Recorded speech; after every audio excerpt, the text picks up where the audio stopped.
Lavalin കേസിൽ സിബിഐയുടെ revision ഹർജിയിൽ നേരത്തെ വാദം കേൾക്കാനാകില്ലെന്ന് ഹൈക്കോടതി. കേസിൽ കക്ഷി ചേരുന്ന ഹർജികളുടെ നിയമസാധുത ആദ്യം പരിശോധിക്കുമെന്നും ഹൈക്കോടതി വ്യക്തമാക്കിയ വിവരങ്ങളുമായി പി താജുദ്ദീൻ ചേരുന്നുണ്ട്. താജുദ്ദീൻ, എന്തൊക്കെയാണ് വിവരങ്ങൾ?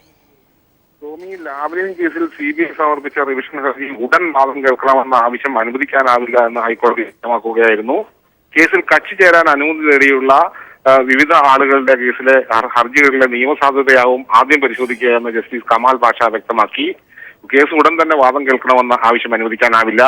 നിലവിൽ 2009-2010 കാലഘട്ടത്തിലെ റിവിഷൻ ഹർജികളാണ് ഹൈക്കോടതി പരിശോധിക്കുന്നതെന്നും 2011 മാത്രം ഫയൽ ചെയ്ത ലാവ്ലിൻ കേസിലെ സിബിഐയുടെ റിവിഷൻ ഹർജി ഉടൻ തന്നെ വാദം കേൾക്കണമെന്ന ആവശ്യം അനുവദിക്കാനാവില്ല എന്നും കോടതി വ്യക്തമാക്കുകയായിരുന്നു.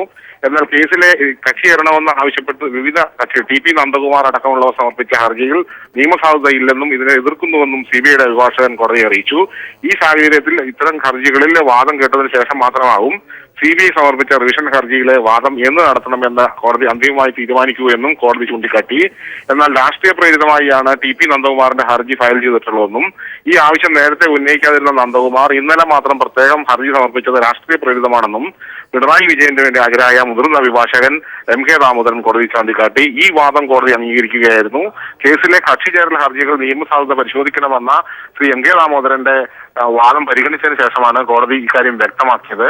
ആ കാര്യം പരിശോധിക്കേണ്ടതുണ്ടെന്നും ഇത് നിയമസാധുത പരിശോധിച്ചതിന് ശേഷം മാത്രം സിബിഐയുടെ റിവിഷൻ നടത്തണമെന്ന് തീരുമാനിക്കൂ എന്നും കോടതി വ്യക്തമാക്കി. ഈ ആവശ്യം പരിഗണിക്കുന്നതിന് നിയമസാധുത വിവിധ കക്ഷികൾ സമർപ്പിച്ചിട്ടുള്ള കക്ഷി ചേരൽ ഹർജികളുടെ നിയമസാധുത പരിശോധിക്കുന്നതിന് കേസ് അടുത്ത മാസം 9-ന് വീണ്ടും പരിഗണിക്കാമെന്ന് വ്യക്തമാക്കി കേസ് മാറ്റിവെക്കുകയായിരുന്നു. സൗമി, പി താജുദ്ദീനാണ് വിവരങ്ങൾ നൽകിയത്.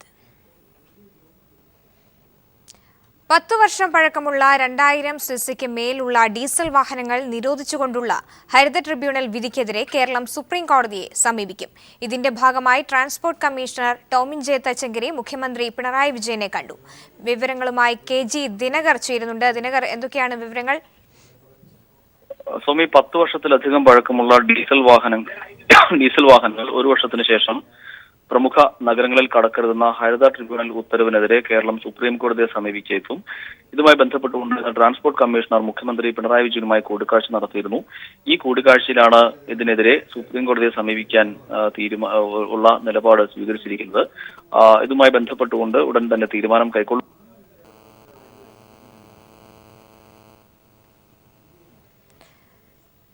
KG ദിനകറാണ് വിവരങ്ങൾ നൽകിയത്. 10 വർഷം പഴക്കമുള്ള 2000 സിസിക്ക് മേലുള്ള ഡീസൽ വാഹനങ്ങൾ നിരോധിച്ചുകൊണ്ടുള്ള ഹരിത ട്രിബ്യൂണൽ വിധിക്കെതിരെ കേരളം സുപ്രീം കോടതിയെ സമീപിക്കും.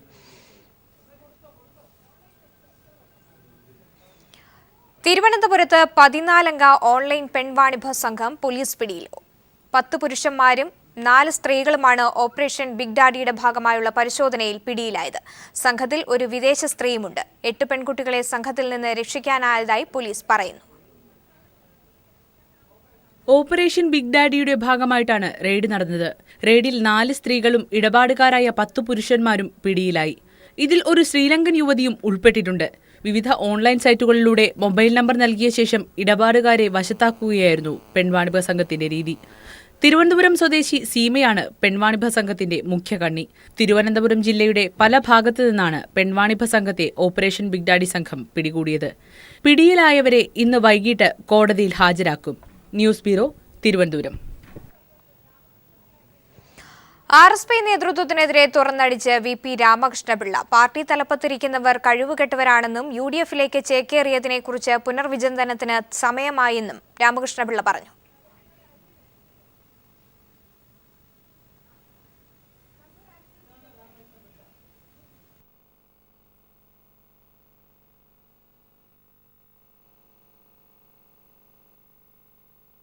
വളരെ പാടുപെട്ട ഇനി ഈ പാർട്ടി വളരെ പാടുപെട്ടും പ്രവർത്തിച്ചതിന്റെ ഫലമായിട്ട് വേണം ഇനി പാർട്ടിയെ വളർത്തിയെടുക്കാൻ.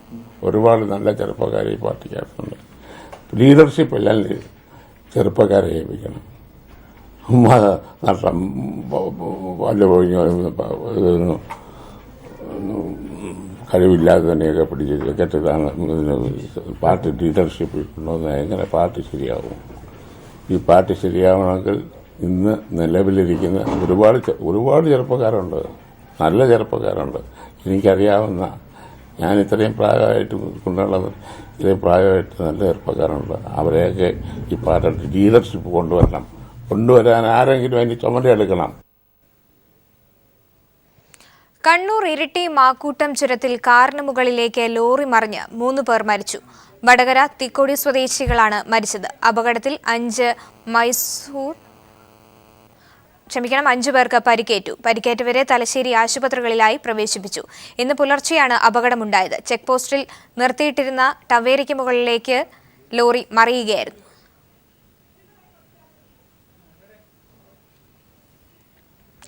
ജിഷ കൊലക്കേസിൽ അന്വേഷണ സംഘത്തെ മാറ്റി ADGP ബി സന്ധ്യയ്ക്ക് അന്വേഷണ ചുമതല നൽകാൻ പിണറായി മന്ത്രിസഭയുടെ ആദ്യ തീരുമാനം. കഴിഞ്ഞ സർക്കാരിന്റെ അവസാന കാലത്തെടുത്ത വിവാദ തീരുമാനങ്ങൾ മന്ത്രിസഭാ ഉപസമിതി പരിശോധിക്കും. അപ്രഖ്യാപിത നിയമന നിരോധനം നീക്കാനും മന്ത്രിസഭയുടെ അടിയന്തര നിർദ്ദേശം.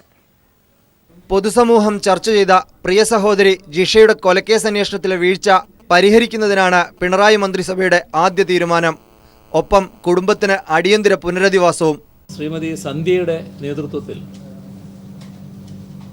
ഉള്ളൊരു പ്രത്യേക ടീം അന്വേഷിക്കണം എന്നാണ് കാണുന്നത്. ഇപ്പോൾ നിർമ്മിച്ചുകൊണ്ടിരിക്കുന്ന വീട് 45 ദിവസത്തിനുള്ളിൽ പൂർത്തിയാക്കാനാവും. ഇതോടൊപ്പം ജിഷയുടെ അമ്മ ഇനി വീണ്ടും മറ്റു വീടുകളിൽ ജോലിക്ക് പോകുന്ന അവസ്ഥ തുടരാൻ പറ്റില്ല. അപ്പോൾ അവർക്ക് ജീവിച്ചു പോകാൻ മാസത്തിൽ 5000 രൂപ പെൻഷൻ നൽകണം എന്നും മന്ത്രിസഭ തീരുമാനിച്ചിട്ടുണ്ട്. കഴിഞ്ഞ മന്ത്രിസഭ അവസാന കാലത്തെടുത്ത സംശയകരമായ തീരുമാനങ്ങൾ AK ബാലൻ കൺവീനറായ മന്ത്രിസഭാ ഉപസമിതി പരിശോധിക്കും. നമ്മുടെ സംസ്ഥാനത്ത് കഴിഞ്ഞ ജനുവരി 1 മുതൽ ഒട്ടേറെ വിവാദ തീരുമാനങ്ങൾ സർക്കാർ തലത്തിൽ എടുത്തിട്ടുണ്ട്, മന്ത്രിസഭ എടുത്തിട്ടുണ്ട്. അത്തരം വിവാദ തീരുമാനങ്ങൾ നിയമവിരുദ്ധമായവ, അതിനെക്കുറിച്ച് പരിശോധിക്കണം എന്നാണ് മന്ത്രിസഭ കണ്ടത്. അതാകെ വിശദമായി പരിശോധിക്കാൻ ഒരു മന്ത്രിസഭാ സബ് കമ്മിറ്റിയെ AK ബാലൻ കൺവീനറായിക്കൊണ്ടുള്ള ഒരു മന്ത്രിസഭാ സബ് കമ്മിറ്റിയെ ചുമതലപ്പെടുത്തിയിട്ടുണ്ട്. അപ്രഖ്യാപിത നിയമന നിരോധനം നീക്കാൻ അടിയന്തര നടപടി സ്വീകരിക്കും. 10 ദിവസത്തിനകം വകുപ്പ് സെക്രട്ടറിമാർ ഒഴിവുകൾ റിപ്പോർട്ട് ചെയ്യണം. വിലക്കയറ്റം തടയാൻ പൊതുവിതരണ ശൃംഖല ശക്തിപ്പെടുത്തും. ക്ഷേമ പെൻഷനുകൾ ഉയർത്തും. പെൻഷൻ തുക വീട്ടിൽ കിട്ടാനുള്ള നടപടികൾ സ്വീകരിക്കാനും മന്ത്രിസഭ ചീഫ് സെക്രട്ടറിക്ക് നിർദ്ദേശം നൽകി. പൊതുസമൂഹം ആഗ്രഹിക്കുന്ന നിർണായക തീരുമാനങ്ങളാണ് ആദ്യത്തെ മന്ത്രിസഭാ യോഗം കൈക്കൊണ്ടത്. ജിഷയുടെ കൊലപാതകത്തിലെ വീഴ്ച പരിഹരിക്കുക, കഴിഞ്ഞ മന്ത്രിസഭാ യോഗത്തിലെ തെറ്റായ തീരുമാനങ്ങൾ പരിശോധിക്കുക തുടങ്ങിയ കർശന നടപടികളും തീരുമാനങ്ങളിൽ ഉൾപ്പെടുന്നു. ക്യാബിനറ്റ് റൂമിന് മുമ്പിൽ നിന്നും MR സജേഷ്, തിരുവനന്തപുരം. കേരളത്തിന്റെ പുതിയ മുഖ്യമന്ത്രി പിണറായി വിജയന് മെയ് 25 തിരക്കിട്ട ദിവസമായിരുന്നു. പക്ഷേ വലിയ തിരക്കിലും ഒരു കാര്യത്തിന് അദ്ദേഹം സമയം കണ്ടെത്തി: കൈരളി TV ആസ്ഥാനത്തെത്താൻ. പിണറായി വിജയന്റെ ദിവസം തുടങ്ങിയത് രാവിലെ 9 മണിക്ക് ഗവർണറെ കണ്ടുകൊണ്ട്. 10 മണിക്ക് LDF യോഗത്തിനെത്തി. യോഗം തീർന്നപാടെ എത്തിയത് കൈരളി ആസ്ഥാനത്ത്. നിയുക്ത മുഖ്യമന്ത്രിയാകുന്ന ആ മണിക്കൂറുകളിൽ അദ്ദേഹം സന്ദർശിച്ച ഒരേയൊരു സ്ഥാപനം കൈരളിയായി. ആ വികാരം കേരളത്തിന്റെ പുതിയ നായകൻ ഇങ്ങനെ വാക്കുകളിൽ പകർത്തി: കൈരളിയുടെ സന്തോഷം എനിക്കും ഉണ്ടാകുന്ന സന്തോഷമാണ്, എനിക്കുണ്ടാകുന്ന സന്തോഷം കൈരളിക്കും സന്തോഷമാണെന്ന് തന്നെയാണല്ലോ പ്രതീക്ഷിക്കുന്നത്. കൈരളി ചെയർമാൻ കൂടിയായ മഹാനടൻ ഭരത് മമ്മൂട്ടി അതൊരു പിറന്നാളാഘോഷ വേളയുമാക്കി. സന്തോഷം നമ്മൾ പ്രകടിപ്പിക്കുകയാണ്. അദ്ദേഹത്തിന്റെ ജന്മദിനം നമുക്ക് അദ്ദേഹത്തിന്റെ സാന്നിധ്യത്തിൽ ആഘോഷിക്കാൻ പറ്റിയിട്ടില്ല. അങ്ങനെ ഒരു വെടിക്ക് ഒരു 3-4 പക്ഷികളെ നമ്മളിവിടെ കഴിച്ചിട്ടുണ്ട്. അപ്പോൾ അദ്ദേഹത്തിന്റെ ഈ ആഘോഷത്തിന് വേണ്ടി ഞാൻ അദ്ദേഹത്തോട് തന്നെ കേക്ക് മുറിക്കാൻ പറയാം.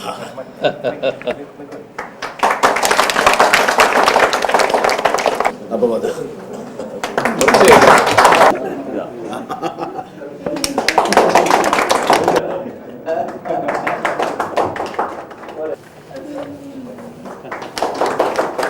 കൈരളി കുടുംബത്തിന്റെ ആഹ്ലാദവും ആശംസകളും MD ജോൺ ബ്രിട്ടാസും പങ്കുവച്ചു. അദ്ദേഹത്തിന്റെ സ്ഥാനലബ്ധി എന്നുള്ളത് കൈരളി കുടുംബത്തിൻ്റെ കൂടി ഒരു വിജയമായിട്ടും സന്തോഷമായിട്ടും ഞങ്ങൾ കാണുന്നു. വളരെ തിരക്ക് പിടിച്ച ഒരു സമയമായിട്ട് പോലും അദ്ദേഹം കൈരളി കുടുംബാംഗങ്ങളോടൊപ്പം അല്പസമയം ചെലവഴിക്കാൻ വന്നതിൽ അദ്ദേഹത്തോട് നന്ദി ഞാൻ പറയുന്നു, കടപ്പാട് അറിയിക്കുന്നു. ഡയറക്ടർ ബോർഡ് അംഗങ്ങളും ജീവനക്കാരും ചേർന്നാണ് നിയുക്ത മുഖ്യമന്ത്രിയെ വരവേറ്റത്. നടൻ ദിലീപും സന്നിഹിതനായിരുന്നു. തിരക്കിട്ട പകലിലെ 3/4 മണിക്കൂർ കൈരളി ടവേഴ്സിൽ ചെലവിട്ട പിണറായി വിജയൻ കൈരളിക്ക് ഒരാഹ്വാനം കൂടി നൽകിയാണ് യാത്രയായത്. ഒരു പരസ്പര ബന്ധമാണ് നാം തമ്മിലുള്ളത്. ആ ബന്ധത്തിൻ്റെ അടിസ്ഥാനം നാടിനു വേണ്ടി കൈരളി നിർവഹിക്കുന്ന സേവനവുമാണ്. അത് തുടർന്ന് നല്ല രീതിയിൽ തന്നെ നിർവഹിക്കാൻ കൈരളിക്ക് കഴിയട്ടെ എന്ന് മാത്രം ഇപ്പോൾ ആശംസിക്കുന്നു. News bureau, Thiruvananthapuram. നാട്ടുകാരുടെ പ്രതിഷേധത്തെ തുടർന്ന് ഹൈക്കോടതി ഉത്തരവ് നടപ്പാക്കാൻ ആവാതെ AU മടങ്ങി. വിവരങ്ങളുമായി ജിതിൻ ചന്ദ്രൻ ചേരുന്നുണ്ട്.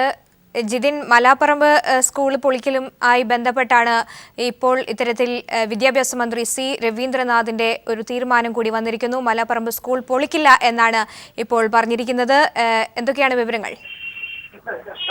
സ്വാമി, മലാപ്പറമ്പ് സ്കൂളായി തന്നെ നിലനിർത്തുമെന്നാണ് വിദ്യാഭ്യാസ മന്ത്രി C. രവീന്ദ്രനാഥ് വ്യക്തമാക്കിയിരിക്കുന്നത്. ഇതിനായുള്ള നിയമ നടപടികളെല്ലാം സ്വീകരിക്കും. മുഖ്യമന്ത്രിയും നിയമമന്ത്രിയും നിയമകാര്യ സെക്രട്ടറിയുമായി ആലോചിച്ചുകൊണ്ട് തുടർ നടപടികളിൽ തീരുമാനമെടുക്കുമെന്നാണ് C. രവീന്ദ്രനാഥ് ഇക്കാര്യത്തിൽ പ്രതികരിച്ചത്. ആവശ്യമെങ്കിൽ സുപ്രീം കോടതിയെ ഇക്കാര്യത്തിൽ സമീപിക്കും. ഹൈക്കോടതി ഉത്തരവ് പൊളിക്കാനുള്ള ഹൈക്കോടതി ഉത്തരവുള്ള സാഹചര്യത്തിൽ തുടർ നടപടിയായി കരുതുന്നത് അതിനൊരു എതിർ ഹർജിയായി സുപ്രീം കോടതിയെ സമീപിക്കുകയാണ്.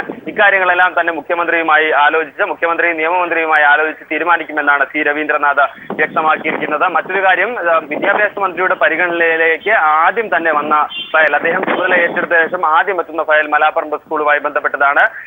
കോഴിക്കോട് MLA ആയ A. പ്രദീപ് കുമാറാണ് ഇതുമായി ബന്ധപ്പെട്ട് മലാപ്പറമ്പ് സ്കൂൾ നിലനിർത്തണമെന്നാവശ്യപ്പെട്ടുകൊണ്ടുള്ള നിവേദനം വിദ്യാഭ്യാസ മന്ത്രി C. രവീന്ദ്രനാഥിന് നൽകിയിരിക്കുന്നത്. അതുതന്നെയാണ് അദ്ദേഹം ആദ്യം പരിഗണിക്കുന്നതും. എന്തായാലും അടിയന്തര പ്രാധാന്യത്തോടു കൂടി ഇക്കാര്യത്തിൽ നടപടി ഉണ്ടാകുമെന്ന് തന്നെയാണ് C. രവീന്ദ്രനാഥ് നമ്മോട് വ്യക്തമാക്കിയിരിക്കുന്നത്. എന്തായാലും ഒരു കാര്യം അദ്ദേഹം വളരെ വ്യക്തമായി തന്നെ പറയുന്നു, മലാപ്പറമ്പ് സ്കൂളായി തന്നെ നിലനിർത്തും എന്ന കാര്യത്തിൽ യാതൊരു സംശയവും വേണ്ട എന്നാണ് രവീന്ദ്രനാഥ് നമ്മോട് വ്യക്തമാക്കിയിരിക്കുന്നത്. സ്വാമി, ജിതിൻ ചന്ദ്രനാണ് തിരുവനന്തപുരത്ത് നിന്നും വിവരങ്ങൾ നൽകിയത്.